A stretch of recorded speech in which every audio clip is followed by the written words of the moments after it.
Hello नमस्कार, welcome back to Gargi news India. मैं आस्था शर्मा। तो आइए आज की कुछ बड़ी खबरों पर नजर डालते हैं।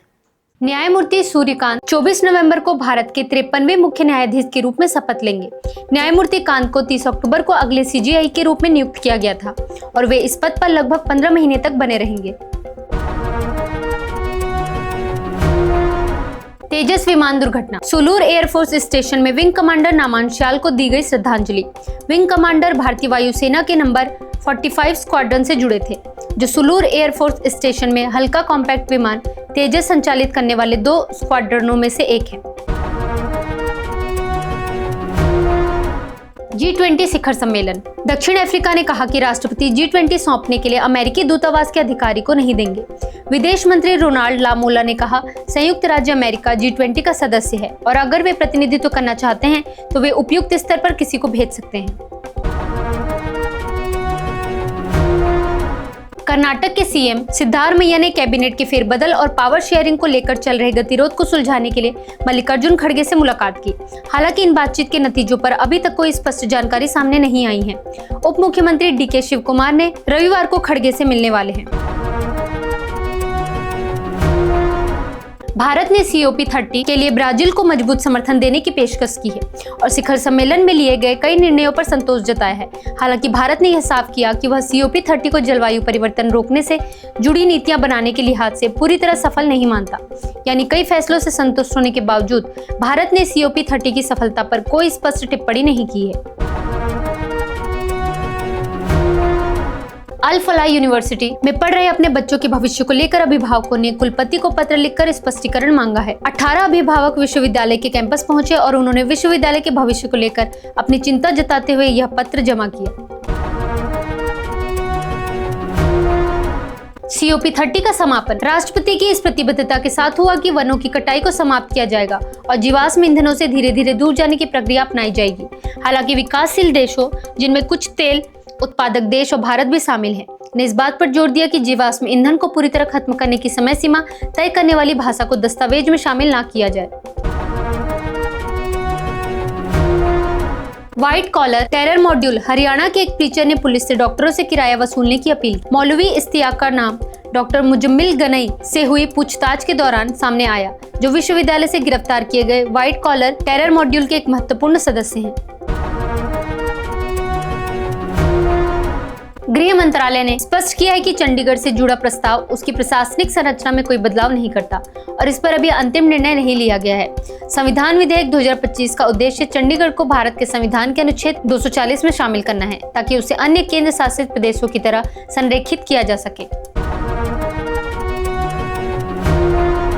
टीवी के प्रमुख विजय ने आरोप लगाया है कि डीएमके ने अन्नादुरै के आदर्शों को छोड़ दिया है। कांचीपुरम जिले के सुंगुवरचातिरम में हुई यह समिति प्रवेश वाली इंडोर बैठक करूर में उनके संबोधन के दौरान हुई भगदड़ में 41 लोगों की मौत के लगभग 2 महीने बाद विजय की पहली सार्वजनिक उपस्थिति थी।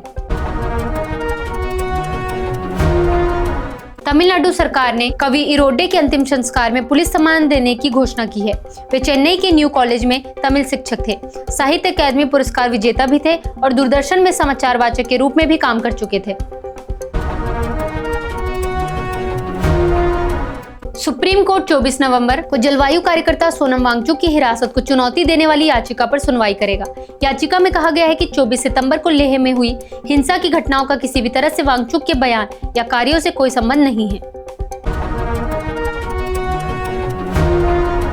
अखिलेश यादव द्वारा मतदाता नाम हटाने के आरोपों के बाद केशव प्रसाद मौर्य ने बंगाल और यूपी में विपक्ष की हार की भविष्यवाणी की। अखिलेश का आरोप था कि बीजेपी और चुनाव आयोग मिलकर उन विधानसभा क्षेत्रों में 50,000 से अधिक वोट हटाने की साजिश कर रहे हैं, जहां 2024 लोकसभा चुनावों में सपा और इंडिया ब्लॉक ने जीत दर्ज की थी।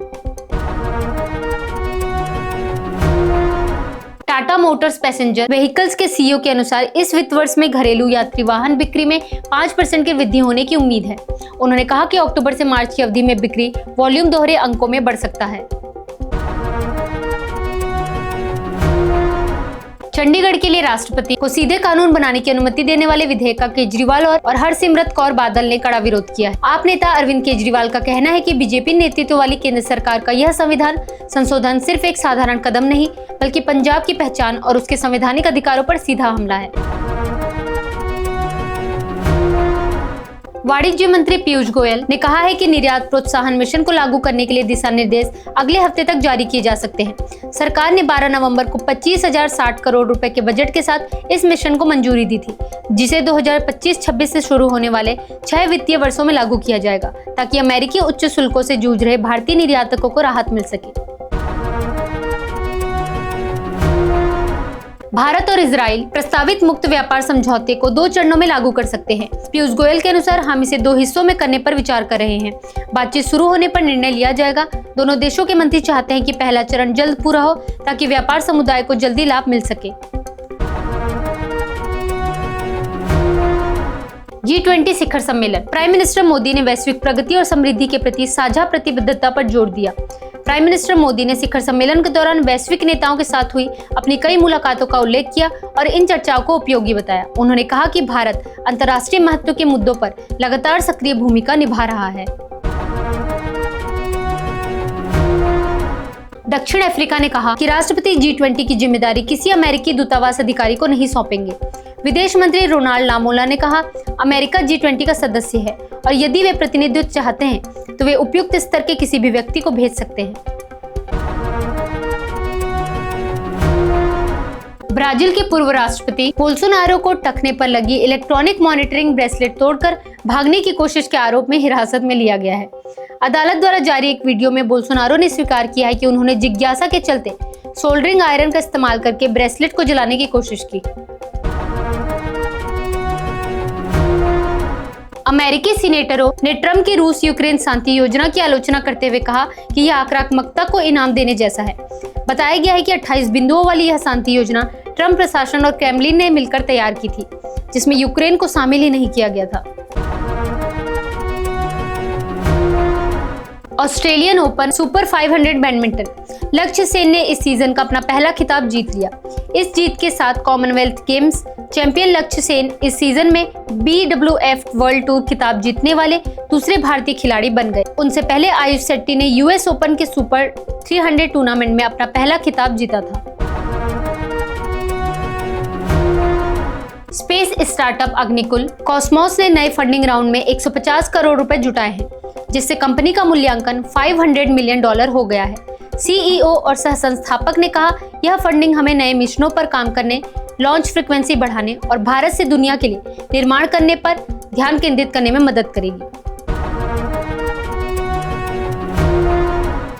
G20 शिखर सम्मेलन। प्राइम मिनिस्टर मोदी, ब्राजील के लूला और दक्षिण अफ्रीका के रामाफोसा ने IBSA नेताओं की बैठक के दौरान वार्ता की। प्राइम मिनिस्टर मोदी ने एक्स पर एक पोस्ट में लिखा, हमने भारत दक्षिण अफ्रीका साझेदारी की पूरी श्रृंखला की समीक्षा की, विशेष रूप से वाणिज्य, संस्कृति, निवेश के संबंधों को मजबूत करना और प्रौद्योगिकी, कौशल विकास, AI, महत्वपूर्ण खनिज और अन्य क्षेत्रों में सहयोग को विविधतापूर्ण बनाना।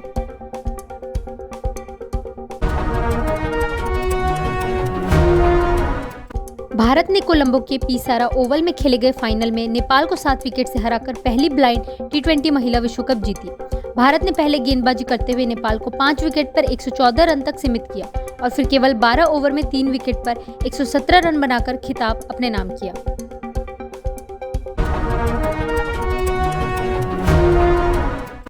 राजनीतिक दबाव के कारण SUDA 20 करोड़ के विकासात्मक कार्यों को नहीं कर पा रहा है। सूत्रों के अनुसार सार्वजनिक प्रतिनिधि और उनके करीबी SUDA अधिकारियों पर नामांकन प्रक्रिया के तहत कार्यों को मंजूरी देने का दबाव बना रहे हैं, ताकि ये ठेकेदारों का चयन अपने अनुसार कर सकें।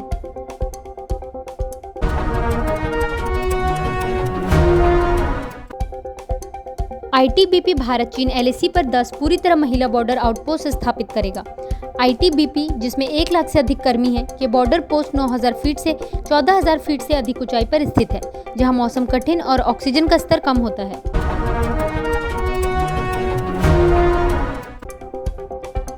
चीन ने कहा कि जापान ने ताइवान को लेकर चौंकाने वाला गलत संदेश भेजा है। चीन के विदेश मंत्री वांग यी ने कहा कि जापानी प्रधानमंत्री साने ताकाइची ताइवान में सैन्य हस्तक्षेप का प्रयास कर रहे हैं।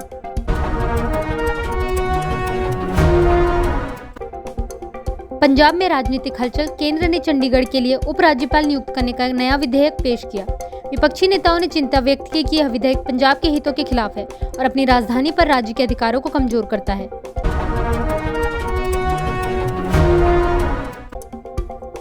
JD वैंस को जलन। ट्रम्प ममदानी का White House bromance running mate की अटकलें पैदा करता है। ब्रायन किलमेड ने कहा कि ट्रम्प ममदानी के प्रति प्रशंसात्मक थे और सुझाव दिया कि राष्ट्रपति उन्हें रनिंग मेट के रूप में उपयोग करना चाहते हैं। बंगाल की सीएम एसआईआर के खिलाफ है क्योंकि यह उनकी मनमोहक राजनीति के अनुकूल नहीं है। बीजेपी के राष्ट्रीय प्रवक्ता गौरव भाटिया ने डीएमके नेता उदयनिधि स्टैलिन की टिप्पणियों की भी निंदा की, जिनसे हिंदुत्व और संस्कृत का अपमान हुआ। –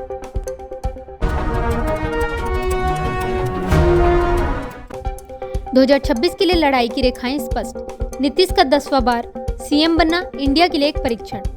बीजेपी के खिलाफ सामान्य विरोध को छोड़कर इंडिया गठबंधन के पास ना तो कोई नेता या संयोजक है, ना कोई स्पष्ट संरचना, ना कोई स्पष्ट रोड मैप या कथा। यह आज एक मोड़ पर खड़ा है।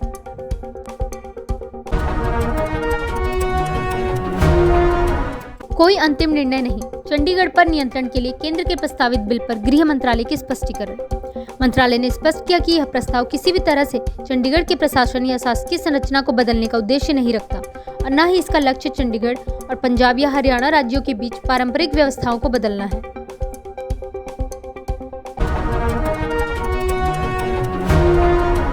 Delhi red fort blast case, सूत्रों ने कहा कि उमर ने खुद को कश्मीर में बुरहान वानी और जाकिर मूसा की उग्रवादी विरासत का उत्तराधिकारी भी माना। जांचकर्ताओं ने बताया कि वह 2023 से आईईडीज पर शोध कर रहे थे।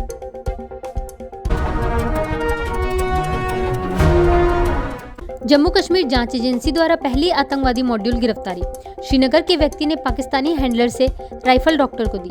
एक वरिष्ठ अधिकारी ने पुष्टि की कि जांच एजेंसी ने औपचारिक रूप से नियाज को गिरफ्तार किया है। यह जम्मू कश्मीर पुलिस से मामला संभालने के बाद एसआईए द्वारा पहली गिरफ्तारी है।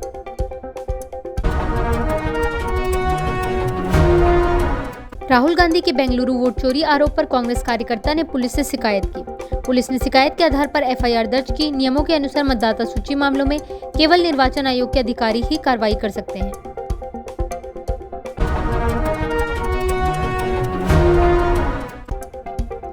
India electronics and semiconductor association ने कहा कि श्रम संहिताओं के कारण ईएसडीएम क्षेत्र को 4 प्रमुख तरीकों से लाभ होगा, जिनमें अधिक महिलाओं को इस क्षेत्र में शामिल होने के लिए प्रोत्साहित करना, कौशल बनाए रखना, स्वास्थ्य सुरक्षा मानकों में सुधार और बेहतर सामाजिक सुरक्षा शामिल है।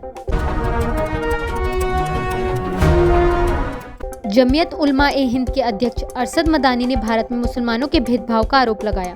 बीजेपी ने उनके इस बयान पर तीखी प्रतिक्रिया दी।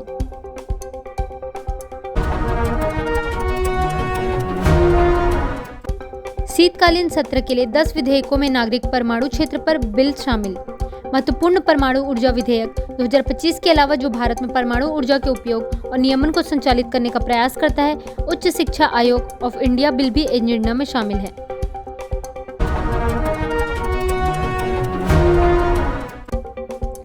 रेड फोर्ट ब्लास्ट के पीछे एक हैंडलर अफगानिस्तान के उसामा प्रसिद्ध जिले में होने का संदेह, दूसरा आईएसआई से जुड़ा। Delhi red fort blast case, Afghanistan और पाकिस्तान की ओर डिजिटल फुटप्रिंट्स का पता चला। असली पहचान और स्थान निर्धारित करने के प्रयास जारी।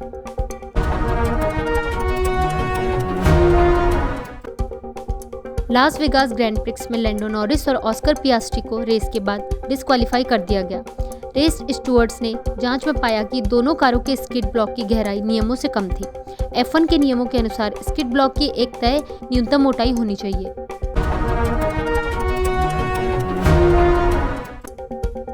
बेंगलुरु एटीएम वैन डकैती केस में 7वां आरोपी गिरफ्तार हुआ। पुलिस ने पहले इस डकैती में शामिल 6 लोगों को गिरफ्तार किया था और उनसे कुल 6 करोड़ बरामद किए थे।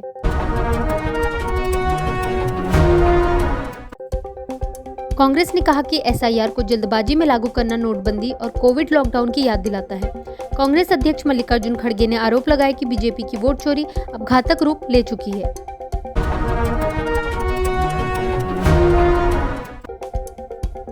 उत्तराखंड के अल्मोड़ा में स्कूल के पास जिलेटिन स्टिक मिली, जांच जारी है। अल्मोड़ा के वरिष्ठ पुलिस अधीक्षक ने बताया कि प्रारंभिक जांच में किसी आतंकी लिंक से इनकार किया गया है और ऐसा प्रतीत होता है कि सड़क निर्माण के दौरान एक ठेकेदार द्वारा विस्फोटक सामग्री पीछे छोड़ दी गई थी।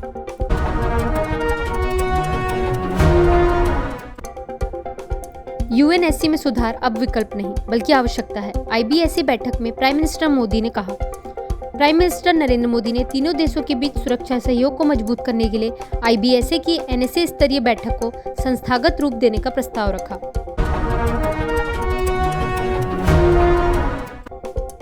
शशि थरूर ने ट्रम्प ममदानी मुलाकात की सराहना की। बीजेपी ने राहुल गांधी पर तंज कसा।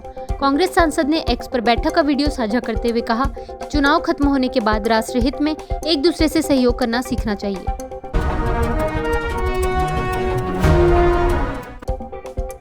बीजेपी अध्यक्ष JP नड्डा ने सरदार वल्लभ भाई पटेल के देश को एकजुट करने में योगदान की सराहना की। उन्होंने आरोप लगाया कि स्वतंत्रता के बाद 4 दशकों तक कांग्रेस की साजिश के कारण भारत के पहले उप प्रधानमंत्री को वह सम्मान नहीं मिला जिसके वे वास्तव में हकदार थे।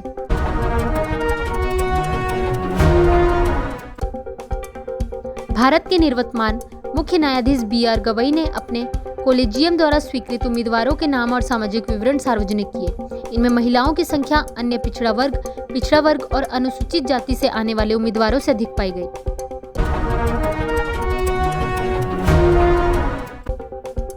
ऑपरेशन सिंदूर एक ऐसा संगठित ऑर्केस्ट्रा था जिसमें हर सदस्य ने तालमेल के साथ भूमिका निभाई, सेना प्रमुख ने कहा। सेना प्रमुख ने सैन्य विकास में तकनीक के महत्व पर जोर दिया।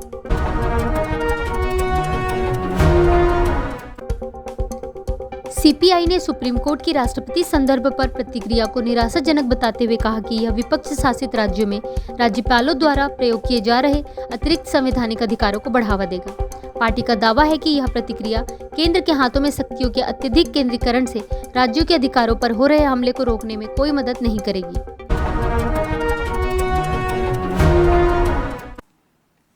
तो ये थी आज की बड़ी खबरें। बने रहिए गार्गी न्यूज इंडिया के साथ। हमारी वीडियोस को लाइक एंड शेयर करना ना भूलिए। मैं आस्था शर्मा, धन्यवाद।